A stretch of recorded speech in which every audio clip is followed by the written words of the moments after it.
Now, what gets me excited is somebody who's saying, I have been preparing to sell my business for the last 2 years.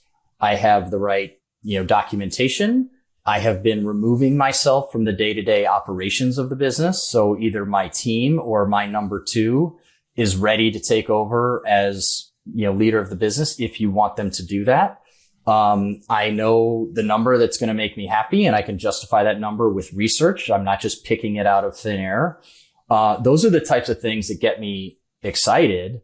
Not like, I'm going to get back to like, it sounds weird, John. I would rather pay a healthy number for a business that is healthy, where a lot of people get excited when they hear, this business is in trouble. It's depressed. It's declining in value.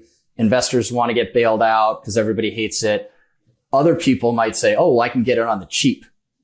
I hear those things and I think I'm buying problems of somebody else's. That's not my ideal situation. I would rather buy something that somebody's in love with. And for one of those other 99 reasons, they've just decided it's time that they hand it off or that they move on. Or that it's time, like, I need help with this.